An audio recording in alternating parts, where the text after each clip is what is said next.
Hi friends, welcome back to my YouTube channel. ಎಲ್ಲರೂ ಹೇಗಿದ್ದೀರಾ? ಎಲ್ಲರೂ ಕೂಡ ತುಂಬ ಚೆನ್ನಾಗಿದ್ದೀರಾ ಅಂತ ಭಾವಿಸ್ತಾ ಇವತ್ತಿನ ಲಾಗ್ನ ಸ್ಟಾರ್ಟ್ ಮಾಡ್ತಾ ಇದ್ದೀನಿ. ಫಸ್ಟ್ ಟೈಮ್ ವಿಡಿಯೋ ಯಾರಾದರೂ ನೋಡ್ತಾ ಇದ್ದರೆ ಪ್ಲೀಸ್ ಸಬ್ಸ್ಕ್ರೈಬ್ ಮಾಡ್ಕೊಳ್ಳಿ, ಹಾಗೆ ಸಪೋರ್ಟ್ ಮಾಡಿ. ವಿಡಿಯೋ ಇಷ್ಟ ಆದರೆ ಒಂದು ಲೈಕ್ ಮಾಡಿ. ತುಂಬ ಜನ ವಿಡಿಯೋ ನೋಡ್ತೀರಾ, ಹಾಗೆ ಸಬ್ಸ್ಕ್ರೈಬ್ ಮಾಡೋದು ಇಲ್ಲ, ವಿಡಿಯೋನು ಲೈಕು ಕೊಡಲ್ಲ. ಪ್ಲೀಸ್ ಲೈಕ್ ಮಾಡಿ, ಸಪೋರ್ಟ್ ಮಾಡಿ, ಹಾಗೆ ಸಬ್ಸ್ಕ್ರೈಬ್ ಮಾಡ್ಕೊಳ್ಳಿ. ಹಾಗೆ ಇವತ್ತು ನಾನು ಸಾಯಂಕಾಲದಿಂದ ಲಾಗ್ನ ಸ್ಟಾರ್ಟ್ ಮಾಡ್ತಾ ಇದ್ದೀನಿ. ನಾನು ಕೂಡ ಎಲ್ಲ ಕೆಲಸ ಮುಗಿಸ್ಕೊಂಡು ಹಾಗೆ ಸ್ನಾನ ಎಲ್ಲ ಮಾಡಿಕೊಂಡು ಮತ್ತೆ ಇವಾಗ ನಮ್ಮ ಇದತ್ರ ಬಂದೆ. ಇತ್ಲತ್ರ ಅಂದರೆ ಸ್ವಲ್ಪ ನಮ್ಮ ಮನೆ ಹಿಂದೆಯೇ ಇದೆ. ನಾನು ಡೈಲಿ ಲಾಗ್ ನೋಡಿರೋರಿಗೆ ಗೊತ್ತಿರುತ್ತೆ. ಅಲ್ಲಿ ನಾವು ಕಾಯಿ ಮಟ್ಟೆ ಆಗಿರ್ಬೋದು, ತೆಂಗಿನಕಾಯಿ ಮಟ್ಟೆ ಅಲ್ಲಿ ಫ್ರೀ ಸೈಡ್ ಥರ ಇದೆಯಲ್ಲ, ನಾವು ಅಂದರೆ ಈ ರಾಗಿ ಹುಲ್ಲೆಲ್ಲ ಇರುತ್ತಲ್ಲ ತೊಗೊಂಬಂದು ಇಲ್ಲಿ ಹಾಕಿರ್ತೀವಿ. ಅಟ್ಟೆ ಥರ ಮಾಡಿ ಇಲ್ಲಿ ಜೋಡಿಸಿರ್ತೀವಿ. ಇಲ್ಲಿ ಕೂಡ ಅಂದರೆ ನೀರು ಕಾಯ್ಸೋಕ್ಕೆಲ್ಲ ಇಲ್ಲೇ ಇಟ್ಟಿರ್ತೀವಲ್ಲ ಜಾಸ್ತಿ ಇರೋದ್ರಿಂದ, ಹಾಗಾಗಿ ಖಾಲಿ ಆದಾಗಲೆಲ್ಲ ನಾನು ಇಲ್ಲಿ ತುಂಬ್ಕೊಬರಕ್ಕೆ ಬರ್ತಾ ಇರ್ತೀನಿ. ಇವಾಗ ಒಂದು ಚೀಲ ತೊಗೊಂಡ್ಬಂದಿದ್ದೀನಿ. ಅಂದರೆ ಮಟ್ಟೆ ಎಲ್ಲ ಖಾಲಿಯಾಗಿತ್ತು ಅಂತ ಇವಾಗ ಒಂದೆಲ್ಲ ಚೀಲ ತುಂಬ್ಕೊತಾ ಇದ್ದೀನಿ. ಸ್ವಲ್ಪನೇ ಇತ್ತು, ಅಂದರೆ ಈ ಕೊಬ್ಬರಿ ಮಟ್ಟೆ ಅಂತೀವಲ್ಲ ಆ ಮಟ್ಟೆ. ಇನ್ನೇನು ತೋಟದಿಂದ ತೆಂಗಿನಕಾಯಿ ಮಟ್ಟೆ ಅದನ್ನೆಲ್ಲ ತುಂಬ್ಕೊಂಬರ್ಬೇಕಾಗುತ್ತೆ. ಇನ್ನೇನು ಖಾಲಿ ಆಗ್ತಾ ಬಂತು. ತೊಗೊಂಬಂದರೆ ನಮಗೇನು ಜಾಸ್ತಿ ದಿನ ಬರೋಲ್ಲ. ಅಂದರೆ ಮುಂಚೆ ಒಂದು ತಿಂಗಳಿಗೆ ಖಾಲಿ ಆಗ್ತಿತ್ತು. ಇವಾಗ ನಮ್ಮ ಮನೆಯವರು ಕೋಳಿ ಕಟ್ ಮಾಡಬೇಕಾದ್ರೆ ಗ್ಯಾಸಲ್ಲೇ ನೀರು ಕಾಯಿಸ್ಕೊತಾರಲ್ಲ, ಪರವಾಗಿಲ್ಲ, ಒಂದು 2 ತಿಂಗಳು ತನಕ ಬರುತ್ತೆ. ಹಾಗಾಗಿ ತಂದು ಇಲ್ಲಿ ಜೋಡಿಸ್ಕೊತಾ ಇರ್ತೀವಿ. ಇನ್ನೊಂದು ಸ್ವಲ್ಪ ಇದೆ ಅಷ್ಟೇ, ಹಾಗಾಗಿ ಅದನ್ನೆಲ್ಲ ಚೀಲದಲ್ಲಿ ತುಂಬ್ಕೊಂಡು ಹೋಗ್ಬಿಡೋಣ ಅಂತ ಬಂದೆ.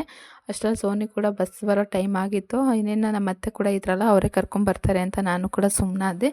ಹಾಗಾಗಿ ಸ್ವಲ್ಪ ಅಂದರೆ ಒಂದೊಂದೇ ಪೀಸ್ ಇರುತ್ತಲ್ಲ, ಅದನ್ನ ಎತ್ಕೊಂಡು ಹಾಕೊಳ್ಳೋದ್ರಲ್ಲಿ ಟೈಮ್ ಆಗಿಬಿಡುತ್ತೆ. ಹಾಗಾಗಿ ಸ್ವಲ್ಪ ಸಾಯಂಕಾಲ ಬಂದ್ರೇ ಇಲ್ಲಂತೂ ಸೊಳ್ಳೆ ಕಾಟ. ಮಧ್ಯಾಹ್ನದ ಹೊತ್ತು ಬಂದರೆ ಅಷ್ಟೊಂದು ಸೊಳ್ಳೆ ಇರಲ್ಲ, ಬಿಸಿಲಿರುತ್ತಲ್ಲ. ಹಾಗಾಗಿ ಸಾಯಂಕಾಲದ ಹೊತ್ತು ಬಂದರೆ ಸಾಕು, ಸೊಳ್ಳೆ ಎಲ್ಲ ಕಚ್ಚಿಬಿಡುತ್ತೆ. ಹಿಂದೆ ಒಂದು ಸತಿ ಹಾಗೆ ಹಂಗೊಂದು 2-3 ಸತಿ ಈ ಥರ ಇಲ್ಲಿ ಬಂದಾಗ ಸೊಳ್ಳೆ ಕಚ್ಚಿಬಿಟ್ರೆ ಸಾಕು, ಜ್ವರ ಬಂದು ತಲೆನೋವು ಆ ಥರ. ಇವಾಗಂತೂ ಸೊಳ್ಳೆ ಜಾಸ್ತಿನೇ ಆಗಿದೆ. ಅಂದರೆ ಈ ಮಳೆ ಬರೋ ಟೈಮಲ್ಲಿ ಜಾಸ್ತಿ ಗಿಡ ಅದೆಲ್ಲ ಉಟ್ಕೊಂಡಿರುತ್ತಲ್ಲ, ಹಾಗಾಗಿ ಸ್ವಲ್ಪ ಸೊಳ್ಳೆ ಕಾಟಗಳು ಜಾಸ್ತಿ ಆಗಿರುತ್ತೆ. ಹಾಗೆ ಅಲ್ಲೆಲ್ಲ ಇದು ಮಾಡ್ಕೊಂಡು ಇವಾಗೆಲ್ಲ ಮಟ್ಟೆ ಎಲ್ಲ ತುಂಬಿಕೊಂಡೆ. ಹಾಗೆ ಸುತ್ತಮುತ್ತ ಎಷ್ಟು ಚೆನ್ನಾಗಿ ಕಾಣಿಸ್ತಾ ಇತ್ತು ಅಂದರೆ ಸಾಯಂಕಾಲದ ಹೊತ್ತು. ಅಂದರೆ ಇವ್ರದ್ದು ಅಡಿಕೆ ಗಿಡ, ತೆಂಗಿನಕಾಯಿ ಎಲ್ಲ ಹಾಕಿದಾರಲ್ಲ, ಹಾಗಾಗಿ ತುಂಬ ಚೆನ್ನಾಗಿ ಕಾಣಿಸ್ತಾ ಇತ್ತು, ಫುಲ್ಲು ಗ್ರೀನಾಗಿ. ಹಾಗೆ ನೋಡಿ ಅಷ್ಟಿದೆ, ಇವಾಗ ಇಷ್ಟು ತುಂಬ್ಕೊಂಡಿದ್ದೀನಿ. ಸೊಳ್ಳೆ ಅಂತೂ ಕಷ್ಟಕ್ಕೆ ಬರ್ತಾಯಿತ್ತು, ಹಾಗಾಗಿ ಸಾಕು ಅಂತ ಸುಮ್ಮನಾದೆ. ಹಾಗೆ ನೋಡಿ ಇಲ್ಲ ರಾಗಿ ಹುಲ್ಲು ಅಟ್ಟಕ್ಕೆ ಅಂದ್ಬಿಟ್ಟು, ಅಂದರೆ ನೀಟಾಗಿ ಅಲ್ಲೆಲ್ಲ ಜೋಡ್ಸೋಕ್ಕೆ ಅಂತ ಇದೆಲ್ಲ ಹಾಕಿದ್ದಾರೆ ಮಾವ. ಹಾಗೆ ಇವಾಗ ಮನೆ ಹತ್ರ ಬಂದೆ. ಬೆಳಗ್ಗೆನೇ ಬಟ್ಟೆ ಎಲ್ಲ ತೊಳೆದಿದ್ದೆ, ಹಾಗಾಗಿ ಸ್ವಲ್ಪ ಬಿಸಿಲು ಚೆನ್ನಾಗಿತ್ತು ಅಂದ್ಬಿಟ್ಟು ಕಾಂಪೌಂಡ್ ಮೇಲೆ, ಗೇಟ್ ಮೇಲೆಲ್ಲ ಹಾಕ್ಕೊಂಡಿದ್ದೀನಿ. ಸ್ವಲ್ಪ ಜಾಸ್ತಿನೇ ಬಟ್ಟೆ ಇತ್ತು, ಹಾಗಾಗಿ ಜಾಗ ಸಾಲಿಲ್ವಲ್ಲ, ಹಾಗಾಗಿ ಈ ಕಡೆ ಕೂಡ ಹಾಕಿದ್ದೀನಿ ಬಟ್ಟೆ. ಅಂದರೆ ಇವಾಗ ಒಂದು ಸತಿ ಬಿಸಿಲು ಬಂದರೆ ಒಂದು ಸತಿ ನೆರಳು ಬರ್ತಾ ಇರುತ್ತೆ, ಹಾಗಾಗಿ ಅಲ್ಲೆಲ್ಲ ಹಾಕಿದ್ದೀನಿ. ಚೆನ್ನಾಗಿ ಬಿಸಿಲು ಬಂತು ಅಲ್ಲ, ಹಾಗಾಗಿ ಮತ್ತೆ ಇವಾಗ ಅದು 2 ಡೇಸ್ 3 ಡೇಸ್ ಕಂಟಿನ್ಯೂ ಲಾಗ್ ಆಗಿರುತ್ತೆ ಇದು. ಅಂದರೆ ಇವಾಗ ಯಾಕೋ ಲಾಗ್ ಸ್ವಲ್ಪ ಕಮ್ಮಿ ಮಾಡ್ತಾಯಿದ್ದೀನಿ. ಇನ್ಮೇಲೆ ಡೈಲಿ ಲಾಗ್ ವೀಡಿಯೋ ಅಪ್ಲೋಡ್ ಮಾಡೋಕ್ಕೆ ಟ್ರೈ ಮಾಡ್ತಾಯಿದ್ದೀನಿ. ಆದರೂ ಕೂಡ ಕೆಲಸ ಒತ್ತಡದಲ್ಲಿ ಒಂದೊಂದು ಸತಿ ವೀಡಿಯೋ ಮಾಡೋದೇ ಮರ್ತೋಗ್ಬಿಡ್ತೀನಿ. ಹಾಗೆ ಸ್ವಲ್ಪ ನೆನ್ನೆನೇ ಸ್ನಾನ ಮಾಡಿದ್ನಲ್ಲ, ಹಾಗಾಗಿ ಇವತ್ತು ಕೊಬ್ಬರಿ ಎಣ್ಣೆ ಹಚ್ಕೊತಾ ಇದ್ದೀನಿ. ನಾನು ಕೊಬ್ಬರಿ ಎಣ್ಣೆನ ಅದು ಸ್ವಲ್ಪ ಕರ್ಬೇವಿನ ಸೊಪ್ಪು ಹಾಗೆ ಮೆಂತ್ಯ ಅದನ್ನೆಲ್ಲ ಹಾಕಿ ಮಾಡ್ಕೊತಿದ್ದೆ. ಆದರೆ ನಂಗೆ ಅದರಿಂದನೂ ಸ್ವಲ್ಪ ಬೆಳವಣಿಗೆ ಆಗ್ತಾಯಿತ್ತು. ಆದರೆ ನಮ್ಮ ಮನೆಯಲ್ಲಿ ಅದ್ರ ಸ್ಮೆಲ್ ಬರುತ್ತೆ, ನೀನು ಮಾಡ್ಕೊಬೇಡಮ್ಮ, ಅದರಿಂದನೂ ಜಾಸ್ತಿ ದಿನ ಇಟ್ಟರೆ ಅದು ಕೂಡ ಇದಾಗುತ್ತೆ ಅಂದರು. ಹಾಗಾಗಿ ನನ್ನಿಂದ ಮನೆಯವರೆಲ್ಲ ಒಂಥರ ಸ್ಮೆಲ್ ಬರುತ್ತೆ ಅಂತ ಇದು ಮಾಡ್ತಾರೆ ಅಂದ್ಬಿಟ್ಟು ನಾನು ಸುಮ್ಮನಾದೆ. ಅದೇ ಕೊಬ್ಬರಿ ಎಣ್ಣೆನ ಹಚ್ಕೊತಾ ಇದ್ದೀನಿ. ಈ ನಡುವೆ ಅಂತೂ ಸಖತ್ತು ಕೂದಲು ಉದುರ್ತಾ ಇದೆ. 50 ಗ್ರಾಮ್ ಕೂದಲಿಗೆ ನಾವು ಅವತ್ತು ₹550 ಅಮೌಂಟಿಗೆ ಕೊಟ್ಟಿದ್ದು. ಬರೀ 50 ಗ್ರಾಮ್ ಕೂದಲಿಗೆ ₹550 ಅಂದರೆ ಎಷ್ಟು ಕೂದಲು ಇರಬೇಕಲ್ಲ ನಮಗೆ. ಅಂದರೆ ಎಷ್ಟೊಂದು ಉದುರುತ್ತಾ ಇದೆಯಲ್ಲ ಅಂತ ನನಗೆ ಒಂಥರ ಅನ್ನಿಸ್ಬಿಡ್ತು. ಅಂದರೆ ಇವಾಗ ಅಂದರೆ ನಾವು ಕೂದಲು ಮಾರ್ತಿರೋದಕ್ಕೆ ಅವ್ರು ಏನಾರು ಮಾಡ್ತಿದ್ದಾರೋ ಏನೋ, ಏನೇನೋ ಅಂತ ಡೌಟ್ಗಳು ಬಂದುಬಿಡುತ್ತೆ. ಆ ಥರ ಬರೀ ಇಷ್ಟೆಷ್ಟು ಕೂದಲಿಗೆ ₹550, 30 ಗ್ರಾಮ್ಗೆ ₹200, ₹300 ಅಷ್ಟು ಕೊಡ್ತಾ ಇದ್ದಾರೆ ಕೂದಲಿಗೆ. ಅಷ್ಟೊಂದು ರೇಟ್ ಇದೆ. ನೋಡಿದರೆ ತಲೆಯಲ್ಲಿ ಒಂದು ಕೂದಲು ಕೂಡ ಇಲ್ಲ, ಅಷ್ಟು ಉದುರುತ್ತಾ ಇದೆ. ಏನು ಮಾಡೋಕ್ಕಾಗಲ್ಲ. ಎಷ್ಟೇ ಯಾವುದೇ ಎಣ್ಣೆ ಹಚ್ಕೊಂಡ್ರು ಅಷ್ಟೇ, ಸುಮ್ಮನೆ ಅದು ಮಾಡಿಕೊಂಡ್ರೆ ಇದು ಮಾಡಿಕೊಂಡ್ರೆ ನಮ್ಮ ಕೂದಲು ಬೆಳವಣಿಗೆ ಆಗುತ್ತೆ ಅಂತ ನಾವು ಮಾಡ್ಕೊಳಕ್ಕೆ ಹೋದರೆ ಎಲ್ಲ ಉದುರೋಗ್ತಾ ಇದೆ. ಅದಕ್ಕೆ ನಾನು ಕೂಡ ಸುಮ್ಮನಾಗ್ಬಿಟ್ಟೆ. ಉದುರೋಷ್ಟು ಉದುರಿರಲಿ, ಇರೋಷ್ಟು ಇರಲಿ ಅಂದ್ಬಿಟ್ಟು. ಅಂದರೆ ನಾವು ಟೆನ್ಷನ್ ತಗೊಳ್ಳೋ ಅಷ್ಟು ಅದು ಜಾಸ್ತಿ ಕೂದಲು ಉದುರ್ತಾ ಇರುತ್ತೆ. ಅಂದರೆ ನಾವು ಜಾಸ್ತಿ ಅದನ್ನು ಕೇರ್ ಮಾಡ್ತಾಯಿದ್ರೆ ಅದೇ ಜಾಸ್ತಿ ಇದಾಗ್ತಾ ಇರುತ್ತೆ. ನಮ್ಮ ಪಾಡಿಗೆ ನಾವು ಸುಮ್ಮನಿದ್ರೆ ಉದುರೋಷ್ಟು ಉದ್ಲಿ ಅಂತ ಸುಮ್ಮನಾಗ್ಬಿಟ್ಟೆ. ನಾನು ಕೂಡ ನೋಡಿ ಎಷ್ಟೊಂದು ಕೂದಲು ಉದುರಿದೆ. ನನಗಂತೂ ಸ್ವಲ್ಪ ಕೂದಲು ಸ್ವಲ್ಪ ಕಮ್ಮಿನೇ ಆಗಿಬಿಟ್ಟಿದೆ. ಮುಂಚೆ ಎಲ್ಲ ಸ್ವಲ್ಪ ದಟ್ಟವಾಗಿತ್ತು. ಅಂದರೆ ನಂಗೆ ಕೂದಲು ಬೆಳವಣಿಗೆ ಆಗಲಿಲ್ಲ ಕೂಡ ಸ್ವಲ್ಪ ತಿಕ್ಕಾಗಿ ದಟ್ಟವಾಗಿದ್ದರೆ ನನಗೆ ಅಷ್ಟೇ ಖುಷಿಯಾಗ್ಬಿಡುತ್ತೆ. ಹಾಗೆ ಕೂದಲೆಲ್ಲ ಎಣ್ಣೆ ಹಚ್ಕೊಂಡು ಸಾಯಂಕಾಲ ಕೆಲಸ ಎಲ್ಲ ಮುಗಿಸ್ಕೊಂಡು ನಮ್ಮ ಮನೆಯವ್ರು ಇವತ್ತು ಚಿಕನ್ ಕಟ್ ಮಾಡಿಕೊಟ್ಟಿದ್ರು. ಹಾಗಾಗಿ ಇವತ್ತು ಚಿಕನ್ ಕಟ್ ಮಾಡೋಕ್ಕೆ ಅಂದ್ಬಿಟ್ಟು ಎಲ್ಲ ರೆಡಿ ಮಾಡಿ ಇಟ್ಕೊಂಡಿದ್ದೀನಿ, ಸಾರು ಮಾಡೋಕ್ಕೆ, ಸಾಂಬಾರು ಮಾಡೋಕ್ಕೆ. ಹಾಗೆ ಮಾವ ನೋಡಿ ಶುಂಠಿ ಅಂದರೆ ಕೆಲ್ಸಕ್ಕೆ ಹೋಗಿದ್ರಲ್ಲ ಹಾಸನ ಕಡೆ, ಅಲ್ಲಿಂದ ತಂದಿರೋವಂಥ ಶುಂಠಿ ತುಂಬಾ ಆ ಕಡೆ ಶುಂಠಿ ಬೆಳೀತಾರಂತಲ್ಲ, ಹಾಗಾಗಿ ಇಷ್ಟೊಂದು ಶುಂಠಿನ ತಂದಿದ್ರು. ಇವಾಗ ಅದನ್ನು ಕಟ್ ಮಾಡಿ ಇಟ್ಕೊಂಡಿದ್ದೆ, ಹಾಗಾಗಿ ಇವಾಗ ಒಂದು ಮಿಕ್ಸಿ ಜಾರ್ಗೆ ಹಾಕ್ಕೊಂಡು ರುಬ್ಕೊತಾ ಇದ್ದೀನಿ. ನಾನು ಯಾವಾಗಲೂ ಚಿಕನ್ ಸಾಂಬಾರು ಮಾಡ್ತಾ ಇರ್ತೀನಲ್ಲ, ಹಾಗಾಗಿ ಜಾಸ್ತಿ ಎಕ್ಸ್ಪ್ಲೇನ್ ಏನು ಮಾಡ್ತಿಲ್ಲ. ಇವಾಗ ಅರ್ಧ ಒಳಷ್ಟು ತುರಿದುಕೊಂಡಿರೋಂಥ ತೆಂಗಿನಕಾಯಿ, ಟೊಮೊಟೊ, ಈರುಳ್ಳಿ ಹಾಗೆ ಕೊತ್ತಂಬರಿ ಸೊಪ್ಪು, ಒಂದು ಸ್ವಲ್ಪ ಗಸಗಸೆ, ಚಕ್ಕೆ, ಲವಂಗ ಅದನ್ನೆಲ್ಲ ಹಾಕ್ಕೊತಾ ಇದ್ದೀನಿ. ಸ್ವಲ್ಪ ಗಸಗಸೆ ಜಾಸ್ತಿ ಹಾಕೋದ್ರಿಂದ ಟೇಸ್ಟೇ ಬೇರೆ ಇರುತ್ತೆ. ಯಾವುದೇ ಒಂದು ನಾನ್ ವೆಜ್ ಅಡುಗೆ ಆದರೂ ಕೂಡ ಅದರಲ್ಲಿ ಸ್ವಲ್ಪ ಗಸಗಸೆ ಸೇರಿಸಿ ಸಖತ್ತು ಟೇಸ್ಟ್ ಇರುತ್ತೆ. ಹಾಗೆ ಒಂದು ಏಲಕ್ಕಿ, ಲವಂಗ, ಕಾಳುಮೆಣಸು ಆ ಥರ ಎಲ್ಲ ಹಾಕ್ಕೊಂಡು ಇವಾಗ ರುಬ್ಕೊಂಡಿದ್ದೀನಿ. ಹಾಗೆ ಸ್ವಲ್ಪ ಅಂದರೆ ಒಂದು 1.5 ಕೆ ಜಿಯಷ್ಟು ಅಷ್ಟೇ ಕಟ್ ಮಾಡಿಕೊಟ್ಟಿದ್ರಲ್ಲ, ಹಾಗಾಗಿ ಅದಕ್ಕೆ ಇವಾಗ ಸ್ವಲ್ಪ ಎಣ್ಣೆ ಹಾಕ್ಕೊಂಡು ಅಂದರೆ ಚಿಕ್ಕ ಕುಕ್ಕರಲ್ಲೇ ಮಾಡ್ಕೊತಾ ಇದ್ದೀನಿ. 5 ಲೀಟ್ರ್ ಕುಕ್ಕರಲ್ಲಿ, ಅಂದರೆ 1.5 ಕೆ ಜಿ ಇದ್ದರೆ 5 ಲೀಟ್ರ್ ಕುಕ್ಕರಲ್ಲಿ ಆರಾಮಾಗಿ ಆಗುತ್ತೆ. ಹಾಗಾಗಿ ಚಿಕ್ಕ ಕುಕ್ಕರಲ್ಲೇ ಮಾಡ್ಕೊತಾ ಇದ್ದೀನಿ. ನಾನು ಬೆಳ್ಳುಳ್ಳಿ ಹಾಕ್ಕೊಂಡಿರಲಿಲ್ಲ, ಅಂದರೆ ಸಾಂಬಾರು ಮಾಡಬೇಕಾದ್ರೆ ಸ್ವಲ್ಪ ಬೆಳ್ಳುಳ್ಳಿ ಸೇರಿಸ್ಕೋಬೋದು ರುಬ್ಕೋಬೇಕಾದ್ರೆ ನಾನು ಇಲ್ಲಿ ಸೇರಿಸ್ಕೊಂಡಿರಲಿಲ್ಲ, ಹಾಗೆ ಹಾಕ್ಬಿಡೋಣ ಅಂತ. ಅಂದರೆ ನನ್ನ ಮಕ್ಕಳು ಮುಡಿ ಕಾರ್ಯಕ್ರಮ ಆಗಿರ್ಬೋದು, ನಾವು ಮನೆ ದೇವ್ರ ಪೂಜೆಗೆ ಅಲ್ಲಿಗೆ ಹೋಗ್ಬೇಕಾದ್ರೂ ಕೂಡ ಈ ಥರ ಹಾಕಿ ಮಾಡಿದ್ರು ಎಷ್ಟು ಟೇಸ್ಟ್ ಚೆನ್ನಾಗಿತ್ತು ಅಂದರೆ, ಹಾಗಾಗಿ ನಾನು ಕೂಡ ಅದೇ ಸ್ಟೈಲ್ನ ಫಾಲೋ ಮಾಡ್ತಾಯಿದ್ದೀನಿ. ನೋಡಿ ಈ ಥರ ಹಾಕ್ತಾ ಇದ್ದೀನಿ. ಈರುಳ್ಳಿ ಮತ್ತು ಬೆಳ್ಳುಳ್ಳಿ ನಾವು ಸಾಂಬಾರಿಗೆ ಎಷ್ಟು ಹಾಕ್ತೀವೋ ಅಷ್ಟು ಬೆಳ್ಳುಳ್ಳಿನ ತೊಗೊಂಡು ಅದನ್ನು ಒಂದು ಕುಟಾಣಿಲಿ ಈ ಥರ ಜಜ್ಕೊಂಡು, ಇವಾಗ ಸ್ವಲ್ಪ ಎಣ್ಣೆ ಎಲ್ಲ ಕಾದ್ಮೇಲೆ ಅದಕ್ಕೆ ಇವಾಗ ಅದು ಹಸಿ ಸ್ಮೆಲ್ ಹೋಗೋ ತನಕ ಅದನ್ನು ಬೆಳ್ಳುಳ್ಳಿ ಚೆನ್ನಾಗಿ ಹುರ್ಕೊಬೇಕು. ಟೇಸ್ಟ್ ಕೂಡ ಚೆನ್ನಾಗಿರುತ್ತೆ. ನಾವು ಎಷ್ಟೇ ಇದ್ರಲ್ಲಿ ಮಾಡಿದ್ರೂ ಕೂಡ ನಾಟಿ ಸ್ಟೈಲ್ ಮಾಡೋದ್ರಿಂದ ಅದು ಸಖತ್ತು ಟೇಸ್ಟ್ ಇರುತ್ತೆ. ಅಂದರೆ ನಾವು ಇದನ್ನೆಲ್ಲ ಹಾಕಿ ರುಬ್ಬಿ ಮಾಡೋದು ಬದಲು ಈ ಥರ ನ್ಯಾಚುರಲ್ಲಾಗಿ ಮಾಡಿದ್ರೆ ಟೇಸ್ಟೇ ಲೆವೆಲೇ ಬೇರೆ ಇರುತ್ತೆ. ಹಾಗಾಗಿ ನೋಡಿ ಇವಾಗ ಬೆಳ್ಳುಳ್ಳಿನೆಲ್ಲ ಚೆನ್ನಾಗಿ ಕುಟ್ಕೊಂಡು ಇವಾಗ ಎಣ್ಣೆಯಲ್ಲಿ ಅದನ್ನು ಚೆನ್ನಾಗಿ ಫ್ರೈ ಮಾಡ್ಕೊತಾ ಇದ್ದೀನಿ. ಅಂದರೆ ಈರುಳ್ಳಿ ಮತ್ತು ಬೆಳ್ಳುಳ್ಳಿ ಅದು ಹಸಿ ಸ್ಮೆಲ್ ಹೋಗೋ ತನಕ ಚೆನ್ನಾಗಿ ಫ್ರೈ ಮಾಡಿಕೊಂಡ್ರೆ ಸಾಕು. ಹಾಗೆ ಇವಾಗ ಅನ್ನಕ್ಕೂ ಕೂಡ ಇಟ್ಕೋಬೇಕು. ಫಸ್ಟು ಸಾಂಬಾರು ಮಾಡ್ಕೊಬಿಡೋಣ ಅಂತ ಸಾಂಬಾರಿಗೆ ರೆಡಿ ಮಾಡಿ ಇಟ್ಕೊತಾ ಇದ್ದೀನಿ. ಇದು ಗ್ಯಾಸು ತುಂಬ ಅಂದರೆ ನಾನು ಮದುವೆ ಆಗಿ ಹಿಂದೆಯೇ ಒಂದು 2 ವರ್ಷ ಹಿಂದೆಯೇ, ಅಂದರೆ ಇವಾಗ 8-9 ವರ್ಷ ಆಗ್ತಾ ಬಂತು ಅದನ್ನು ತಂದು. ಅದು ಸರಿಯಾಗಿ ಅದು ಉರಿತಾನೇ ಇಲ್ಲ. ಅದನ್ನು ಎಷ್ಟೊಂದು ಸತಿ ಕ್ಲೀನ್ ಮಾಡಿದ್ದೀನಿ, ಆದರೂ ಕೂಡ ಅದು ಯಾಕೋ ನೀಟಾಗಿ ಅದು ಉರಿತಾ ಇಲ್ಲ. ಹಾಗಾಗಿ ಒಂದೇ ಒಲೆಯಲ್ಲಿ ಮಾಡಬೇಕಲ್ಲ, ಹಾಗಾಗಿ ಫಸ್ಟು ಸಾಂಬಾರು ಮಾಡಿಕೊಂಡು ನೆಕ್ಸ್ಟ್ ಅನ್ನ ಮುದ್ದೆ ಮಾಡ್ಕೊಳ್ಳೋಣ ಅಂದ್ಬಿಟ್ಟು ಒಂದೇ ಒಲೆಯಲ್ಲಿ ಇಟ್ಟಿದ್ದೀನಿ. ಅದು ಉರಿತಾನೇ ಆಫ್ ಆಗಿಬಿಡುತ್ತೆ, ಒಂಥರ ದಗ ದಗ ಸೌಂಡ್ ಬರ್ತಾ ಇರುತ್ತೆ. ಹಾಗಾಗಿ ನಂಗೆ ಭಯ ಆಗಿ ಒಂದೇ ಇದರಲ್ಲೇ ಮಾಡ್ಕೊತಾ ಇದ್ದೀನಿ. ಅವಾಗವಾಗ ಈ ಗ್ಯಾಸ್ದು ಅವಾಗವಾಗ ಚೇಂಜ್ ಮಾಡಿಸ್ತಾನೆ ಇರಬೇಕಾಗುತ್ತೆ. ತುಂಬ ದಿವಸ ಆದರೆ ಇದೇ ಥರ ಪ್ರಾಬ್ಲಮ್ ಆಗಿಬಿಡುತ್ತೆ. ಇದು ಒಂದು ಒಲೆ ಚೆನ್ನಾಗಿ ಉರಿಯುತ್ತೆ, ಹಾಗಾಗಿ ಇದರಲ್ಲೇ ಅಡುಗೆ ಮಾಡ್ಕೊಳ್ಳೋಣ ಮತ್ತೇನಕ್ಕೆ ಬೇಕು. ನಮ್ಮ ಮನೆಯವ್ರು ಅದು ನೋಡ್ತೀನಿ ಅದನ್ನೆಲ್ಲ ನೀಟಾಗಿ ಕ್ಲೀನ್ ಮಾಡೋಣ, ಇಲ್ಲಾಂದರೆ ಬೇರೆದೇ ತರೋಣ ಅಂತಾಯಿದ್ರು. ಹಾಗಾಗಿ ಏನಕ್ಕೆ ಬೇಕೋ ತನಕ ಮತ್ತು ಅರ್ಜೆಂಟಾಗಿ ಮಾಡಿಕೊಂಡು ಸುಮ್ಮನೆ ಏನಕ್ಕೆ ಪ್ರಾಬ್ಲಮ್ಸ್ ತಂದ್ಕೊಳ್ಳೋದು ಅಂದ್ಬಿಟ್ಟು ಒಂದೇ ಒಲೆಯಲ್ಲಿ ಇವಾಗ ಮಾಡ್ಕೊತಾ ಇದ್ದೀನಿ.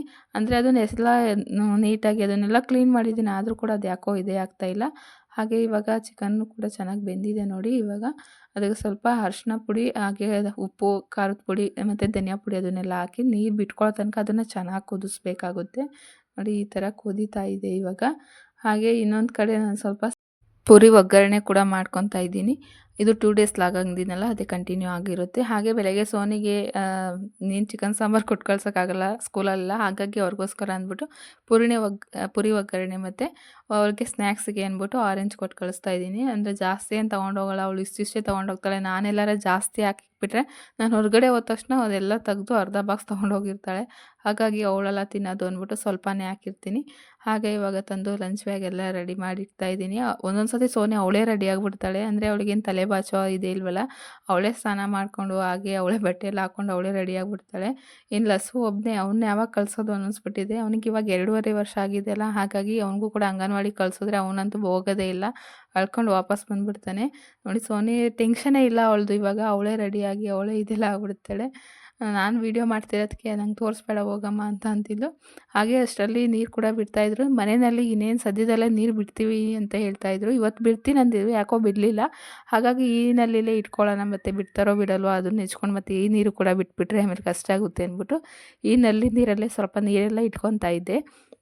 ಅಂದರೆ ಮಕ್ಕಳು ಸ್ನಾನ ಮಾಡ್ತಾ ಇರ್ತಾರೆ, ತುಂಬ ನೀರು ಖರ್ಚಾಗ್ತಾ ಇರುತ್ತೆ ಆವಾಗವಾಗ. ಹಾಗಾಗಿ ನಾನು ಯಾವಾಗಲೂ ಒಂದೇ ಮನೆಯಲ್ಲಿ ನೀರು ಬರಲಪ್ಪ ಅಂತ, ಅದು ಬಂದರೆ ಸಾಕು ಅನ್ನಿಸ್ಬಿಡುತ್ತೆ. ಆದರೂ ಕೂಡ ಈ ನಲ್ಲಿ ಇರಲೇಬೇಕು ಅನಿಸುತ್ತೆ. ಅಂದರೆ ನಾನು ಮದುವೆ ಆಗಿ ಬಂದಾಗಲಿಂದ ಇದೇ ನಲ್ಲಿ ಜಾಸ್ತಿ ನೀರು ಹಿಡಿಯೋದ್ರಿಂದ ನೀರು ಕೂಡ ಚೆನ್ನಾಗಿರುತ್ತೆ ಒಂದೊಂದು ಟೈಮು. ಹಾಗಾಗಿ ನಮ್ಗೆ ಕೂಡ ಸ್ವಲ್ಪ ಹತ್ರ ಆದರೂ ಕೂಡ ಸ್ವಲ್ಪ ಜಾಸ್ತಿ ಬಳಸ್ತೀವಲ್ಲ ನೀರು, ಹಾಗಾಗಿ ಸ್ವಲ್ಪ ಮನೆಯಲ್ಲಿ ಇದ್ರೆ ಈಸಿ ಆಗ್ಬೋದು, ಪೈಪ್ ಹಾಕ್ಕೋಬೋದು ಅಂತ. ಅಂದರೆ ಇಲ್ಲೂ ಕೂಡ ಪೈಪ್ ಹಾಕ್ಕೋಬೋದು, ಎಲ್ಲರೂ ಕೂಡ ಹಿಡಿತಾ ಇರ್ತಾರಲ್ಲ. ನಾನೊಬ್ಬಳೇ ಪೈಪ್ ಹಾಕ್ಕೊಂಡು ಇಟ್ಕೊಂಡ್ರೆ ಪಾಪ ಅವ್ರಿಗೆ ಕಷ್ಟ ಆಗುತ್ತೆ ಅಂತ ಯಾರೂ ಕೂಡ ಪೈಪ್ ಹಾಕಲ್ಲ. ಸುಮ್ಮನೆ ಒಂದು 6 ಬಿನ್ಗೆ ಒಂದೊಂದು ಸತಿಗೆ 6 ಬಿನ್ಗೆ ಎಲ್ಲರೂ ಕೂಡ ಹಿಡಿದಾದ್ಮೇಲೆ ಒಂದು 8, 9 ಮನೆ ಇದೆ. ಅವರೆಲ್ಲ 6 ಬಿಂದಿಗೆ ಆದಮೇಲೆ ನೆಕ್ಸ್ಟ್ ಇನ್ನೊಂದು ಸತಿ 6 ಬಿಂದಿಗೆ ಇಟ್ಕೊಳ್ಳೋದು ಆ ಥರ. ಅವಾಗೆಲ್ಲ ನೀರಿಗೆ ಸ್ವಲ್ಪ ಚೆನ್ನಾಗಿ ಪ್ರಾಬ್ಲಮ್ ಆಗಿಬಿಟ್ಟಿತ್ತು. ಈ ನಡುವೆ ಸ್ವಲ್ಪ ಕಮ್ಮಿಯಾಗಿದೆ ನೀರಿನ ಪ್ರಾಬ್ಲಮ್ಮು. ಹಾಗೆ ಇವಾಗ ಒಳಗಡೆ ಅಂದರೆ ನಾನು ಫಸ್ಟೆಲ್ಲ ತುಂಬ ಬಿಂದಿಗೆ ಇತ್ತು, ಒಂದು 5, 6 ಬಿಂದಿಗೆ ಇತ್ತು. ಎಷ್ಟೊಂದು ಹೊಡೆದಾಕ್ಬಿಟ್ಟಿದ್ದಾರೆ. ಲಸು ಸೋನಿನೇ ಹೊಡೆದಾಕಿದ್ದಾರೆ, ನಾನು ಒಂದು ಹೊಡೆದಾಕಿದ್ದೀನಿ. ಹಾಗೆ ನಮ್ಮ ಪಕ್ಕದ ಮನೆ ಅಂದರೆ ನಮ್ಮ ಅಕ್ಕವ್ರ ಮಗ ಅವನೊಬ್ಬ ಹೊಡೆದಾಕಿದ್ದಾನೆ. ಇನ್ನು 4 ಬಿಂದಿಗೆ ಅಷ್ಟೇ ಇರೋದು. ಅದನ್ನು ಒಳಗಡೆ ಇಟ್ಕೊತೀವಿ, ಇನ್ನು ಬಕೆಟಲ್ಲೇ ನೀರು ತುಂಬ್ಕೊತಾ ಇರ್ತೀವಿ. ಹಾಗೆ ಅಷ್ಟರಲ್ಲಿ ಕೋಳಿ ಗಾಡಿ ಕೂಡ ಬಂತು. ನಮ್ಮ ಮನೆಯವ್ರು ಇರಲಿಲ್ಲ. ನಮ್ಮ ಮನೆಯವರು ಸ್ವಲ್ಪ ಹೊಲ ಹತ್ರ ಹೋಗಿದ್ರು, ಅಂದರೆ ತೋಟದ ಹತ್ರ ಮೇವು ತರೋಕ್ಕೆ ಅಂತ, ಕುರಿ ಮರಿಗಳಿಗೆ, ಮೇಕೆ ಮರಿಗಳಿಗೆ ಅಂತ. ಅಷ್ಟರಲ್ಲಿ ಇವು ಅಣ್ಣ ಬಂದು ಇಳಿಸ್ಕೊತೀನಮ್ಮ ಅಂದರು. ಇಳಿಸ್ಕೊತೀನಿ ಅಣ್ಣ ಅಂದ್ಬಿಟ್ಟು ಇವಾಗ ಅಷ್ಟರಲ್ಲಿ ಕೋಳಿ ಅವರೆಲ್ಲ ಇಳಿಸ್ಕೊಂಡು ಜಾಲ್ರಿಗೆ ಹಾಕ್ಕೊಂಡೆ. ಅಂದರೆ ಅವ್ರ ಪಾಪ ಜಾಸ್ತಿ ಏನು ಇದು ಮಾಡಲ್ಲ. ನಾನಿದ್ದರೆ ಅವರೇನೆ ಅಂದರೆ ಜಾಲ್ರಿ ಒಳಗಡೆ ಎಲ್ಲ ಕೋಳಿನ ಅವರೇ ಬಿಟ್ಟೋಗ್ತಾರೆ. ಇದು ಚಿಕ್ಕನಾಯಕನಹಳ್ಳಿ ಗಾಡಿ. ನಾವು ಚಿಕ್ಕನಾಯಕನಹಳ್ಳಿಯಿಂದ ಕೋಳಿ ಹಾಕಿಸ್ಕೊಳ್ಳೋದು. ಫಸ್ಟು ನಾವು ಹೊಸದುರ್ಗ ಗಾಡಿಯಿಂದ ಅಲ್ಲಿಂದ ಕೋಳಿ ಹಾಕಿಸ್ಕೊತಾ ಇದ್ವು. ಇನ್ನೇನು ಹತ್ರ ಆಗುತ್ತೆ ಅಂದ್ಬಿಟ್ಟು ಚಿಕ್ಕನಾಯಕನಹಳ್ಳಿ ಇವರು ಕೂಡ ಸ್ವಲ್ಪ ಪರವಾಗಿಲ್ಲ ಹಾಕ್ಕೊಡ್ತಾರೆ. ಅಷ್ಟರಲ್ಲಿ ಅಲ್ಲಿಂದ ಬಂದು ಇವಾಗ ಸ್ವಲ್ಪ ನೆಲ ಎಲ್ಲ ಒರೆಸ್ಕೊತಾ ಇದ್ದೀನಿ. ಅಂದರೆ ದೇವ್ರ ಮನೇನ ಸ್ವಲ್ಪ ಗಂಜಲ ಹಾಗೆ ಅರಿಶಿನ ಪುಡಿ, ಉಪ್ಪು ಹಾಕಿ ನೀಟಾಗಿ ಕಲಿಸ್ಕೊಂಡು ದೇವ್ರ ಮನೇನ ಒರೆಸ್ಕೊತಾ ಇದ್ದೀನಿ. ಉಪ್ಪನ್ನ ಮತ್ತು ಅರಿಶಿನ ಹಾಕೋದ್ರಿಂದ ಗಂಜಲನ ಯಾವುದೇ ಒಂದು ಕೆಟ್ಟ ಶಕ್ತಿ ಪ್ರಭಾವ ಬೀರಲ್ಲ. ಮತ್ತು ಅಂದರೆ ಈ ಮನಿ ಪ್ರಾಬ್ಲಮ್ಮು, ಧನಾತ್ಮಕ ಶಕ್ತಿ ಆ ಥರ ಎಲ್ಲ ಕೆಲವೊಂದು ಇದಿರುತ್ತಲ್ಲ, ಹಾಗಾಗಿ ಅದು ಯಾವುದೂ ಕೂಡ ನಮ್ಮ ಮನೆ ಮೇಲೆ ಪ್ರಭಾವ ಬೀರಲ್ಲ. ಹಾಗಾಗಿ ಹಣಕಾಸಿನ ಯಾವ್ದಾರ ತೊಂದರೆ ಇದ್ದರೂ ಕೂಡ ಈ ಥರ ಉಪ್ಪು ಮತ್ತು ಅರಿಶಿನ ಹಾಕೋದ್ರಿಂದ ಅದು ಕೂಡ ಜಾಸ್ತಿ ನಮಗೆ ಎಫೆಕ್ಟ್ ಬೀಳಲ್ಲ ಅಂದ್ಬಿಟ್ಟು ನಾನು ಈ ಥರ ಒರೆಸ್ಕೊತಾ ಇರ್ತೀನಿ. ಹಾಗೆ ದೇವ್ರ ಮನೆ ಫಸ್ಟು ಒರೆಸ್ಕೊಂಡ್ಬಿಡ್ತೀನಿ. ನೆಕ್ಸ್ಟ್ ನಾನು ಮನೆಯೆಲ್ಲ ಕ್ಲೀನ್ ಮಾಡಿಕೊಂಡು, ಅದು ಅಂದರೆ ದೇವ್ರ ಮನೆ ಫಸ್ಟು ಕ್ಲೀನ್ ಆಗಿಬಿಟ್ರೆ ಅದೆಲ್ಲ ಬೇಗ ನರ್ದೋಗುತ್ತೆ, ಅಂದರೆ ನೆಲ ಒರೆಸೋದು ಅದೆಲ್ಲ. ಹಾಗಾಗಿ ಫಸ್ಟು ದೇವ್ರ ಮನೇನ ಕ್ಲೀನ್ ಮಾಡ್ಕೊತಾ ಇದ್ದೀನಿ. ಏನೇ ಅಂದರೂ ಬೆಳಿಗ್ಗೆ ಹೊತ್ತು ಕೆಲಸ ಮಾಡ್ಕೊಂಡ್ರೇ ಬೇಗ ಆಗ್ಬಿಡುತ್ತೆ. ಇನ್ನು ಸಾಯಂಕಾಲ ಮಧ್ಯಾಹ್ನ ಆದರೆ ಬೆಳಗ್ಗಿಂದ ಸ್ಟಾರ್ಟ್ ಮಾಡಿದ್ರೆ ಸಾಯಂಕಾಲ ತನಕ ಅದೇ ಕೆಲಸ ಆಗ್ಬಿಡುತ್ತೆ. ಆ ಮೂಲೆ ತೆಗೆದ್ರೆ ಅದು ನೀಟಾಗಿ ಕ್ಲೀನಾಗಿ ಇಟ್ಬಿಡೋಣ ಅಂತ ಅದೇ ಡೈಲಿ ಪೂರ್ತಿ ಅದೇ ಕೆಲಸ ಆಗ್ಬಿಡುತ್ತೆ. ಹಾಗಾಗಿ ವಾರದ ದಿವಸ ಬೆಳಗ್ಗೆನೇ ನೆಲ ತೊಳೆಯೋಕ್ಕೆ ಟ್ರೈ ಮಾಡ್ತೀನಿ. ಆದರೂ ಕೂಡ ನಮ್ಮ ಮನೇಲಿ ಒಂದೊಂದು ಸತಿ ವಾರ ಮಾಡೋದು ಲೇಟ್ ಆಗಿಬಿಡುತ್ತೆ. ಹಾಗಾಗಿ ನಾನೇ ಒಂದೊಂದು ಟೈಮ್ ಮಾಡಿಬಿಡ್ತೀನಿ. ಇಲ್ಲಾಂದರೆ ನಮ್ಮ ಮನೆಯವರು ಸಾಯಂಕಾಲನೇ ಮಾಡೋದು. ಇಲ್ಲಾಂದರೆ ಅವ್ರಿಗೆ ಬೆಳಿಗ್ಗೆ ಹೊತ್ತು ತುಂಬಾ ಕೆಲಸ ಇರುತ್ತೆ. ಮಾವ ಒಂದೊಂದು ದಿವಸ ಕೆಲ್ಸಕ್ಕೆ ಹೋಗ್ಬಿಡ್ತಾರೆ, ಮೇವು ತರೋಕ್ಕೆ ತೋಟ ಹತ್ರ. ಹಾಗೆ ಇವ್ರು ಕೋಳಿಯವ್ರು ಯಾರಾರು ಬಂದರೆ ಅಲ್ಲಿ ಕಟ್ ಮಾಡೋಕ್ಕೆ ಅಂಗಡಿ ಹತ್ರ ಆ ಕಡೆ ಈ ಕಡೆ ಓಡಾಡ್ತಾನೆ ಇರ್ತಾರೆ. ಹಾಗಾಗಿ ಯಾರೂ ಬೆಳಿಗ್ಗೆ ಹೊತ್ತು ಪೂಜೆನೇ ಮಾಡಲ್ಲ, ಕಮ್ಮಿನೇ. ಪೂಜೆ ಹೊತ್ತು ಬೆಳಗ್ಗೆ ಮಾಡಬೇಕು ಅಂದರೆ ನಾನೇ ಎಲ್ಲ ಮನೆಯೆಲ್ಲ ಕ್ಲೀನ್ ಮಾಡ್ಕೊಂಡು ಮಾಡಬೇಕಾಗುತ್ತೆ. ಅಂದರೆ ಒಬ್ಬರೇ ಇದ್ದರೆ ಏನಾರ ಮಾಡಿಕೊಂಡು ಸ್ವಲ್ಪ ತಿಂಡಿ ಏನಾರ ಮಾಡಿಕೊಂಡು ಒಂದು ಸ್ವಲ್ಪ ನೆಲ ತೊಳ್ಕೊಂಡು ಮಾಡ್ಕೊಬೋದು. ಈ ಮನೆ ತೊಳೆಯೋಷ್ಟರಲ್ಲೇ ಟೈಮ್ ಆಗಿಬಿಡುತ್ತೆ. 2 ಸತಿ ಉಜ್ಜಿ ತೊಳೆದು ಸಾಕಾಗ್ಬಿಡುತ್ತೆ.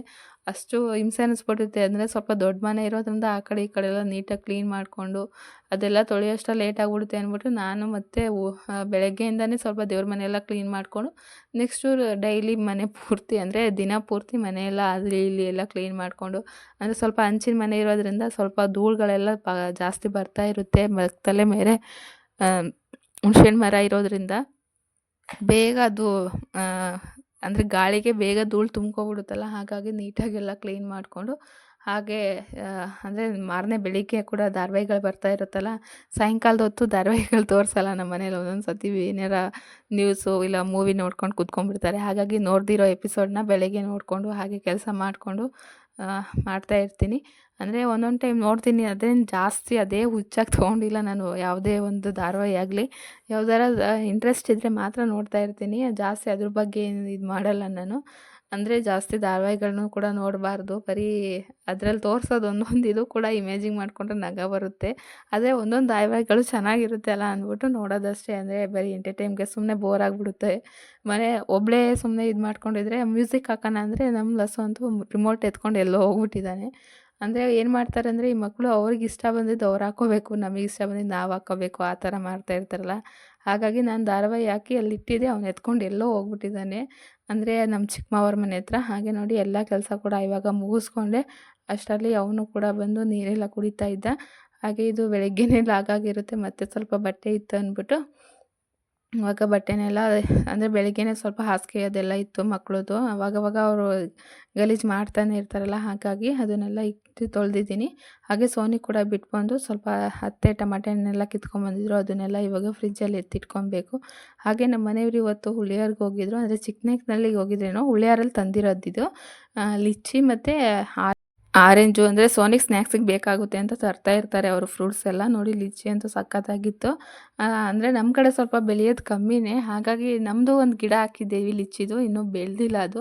ಹಾಗೆ ಗ್ರೇಪ್ಸ್ ನೋಡಿ ಎಷ್ಟು ದಪ್ಪ, ಅಂದರೆ ಇಷ್ಟಿಷ್ಟು ಚಿಕ್ಕ ಚಿಕ್ಕ ಗ್ರೇಪ್ಸ್ ನೋಡಿರ್ತೀವಿ ಮಾಮೂಲಿ ನಾವು, ಇಷ್ಟು ದೊಡ್ಡ ದೊಡ್ಡ ಗ್ರೇಪ್ಸ್ ಇತ್ತು. ಲಸು ಅಂತೂ ಕೈಯಲ್ಲೇ ಕಿತ್ಕೊಂಡು ತಿನ್ನೋದು ಹಂಗೆ ಆಡ್ತಿದ್ದ.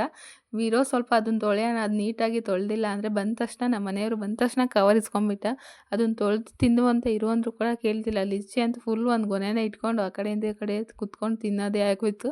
ಒಂದು ಕೊಡು ಅಂದರೂ ಕೂಡ ಕೊಡ್ತಾ ಇರಲಿಲ್ಲ. ಅವನಿಗೆ ಈ ಥರ ಫ್ರೂಟ್ಸ್ ಅಂದರೆ ಜಾಸ್ತಿ ಇಷ್ಟಪಡ್ತಾನೆ ಅವನು. ಹಾಗಾಗಿ ಇನ್ನೇನು ಅಂತ ಅವನಿಗೆ ಕೊಟ್ಬಿಟ್ಟೆ. ಒಂದೊಂದು ಅಂದರೆ ನಾನು ತಿನ್ನೋಕೆ ಹೋದ್ರೆ ಒಂದು ಸುಲ್ದಿ ಅಷ್ಟರಲ್ಲಿ ಬಂದ್ಬಿಟ್ಟು ನನಗೆ ಕೊಡು ಅಂತ ಕೇಳಿಬಿಡ್ತಿದ್ದ.